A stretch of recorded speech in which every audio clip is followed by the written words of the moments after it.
In today's video, I'm going to teach you how to install cTrader on Windows. If you're new to this platform, cTrader is a professional trading application, and getting it set up correctly ensures you have a smooth and secure experience from the start. I'll walk you through the process clearly, and I'll share helpful tips along the way so nothing trips you up. First, head to the official download page. Open your preferred browser and navigate directly to the developer's official site rather than using third-party mirrors.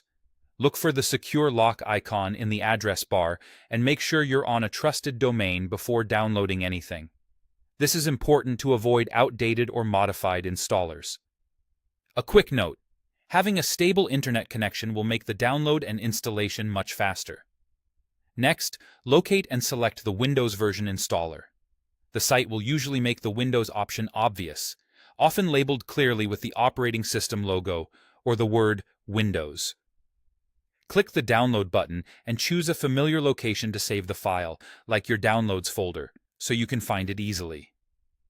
The file will be in .exe, and depending on your connection, it may take a moment to finish.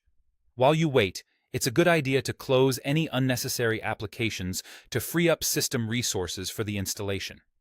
Once the download completes, open the downloaded file with a double click. If Windows shows a user account control prompt asking whether you want to allow changes to your device, choose Yes, provided you trust the source. If Smart Screen appears, confirm that the publisher is verified and proceed. If you run into permission issues on a work computer, you may need administrator rights, so check with your system admin if required. The cTrader installer will start automatically. You'll see the setup window open and prepare the components it needs.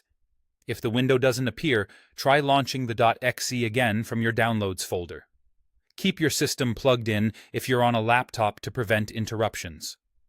Now, wait while it downloads and installs all required files. You'll likely see a progress bar, and it may fetch additional components from the internet, so keep your connection active. Avoid putting your computer to sleep or shutting it down during this step. If your antivirus or firewall asks for permission, allow the installer to proceed. When it's done, you'll see a completion message indicating the installation finished successfully. That's all there is to it. You've just installed cTrader on Windows. Thanks for watching, and I hope this helped you get set up quickly and safely.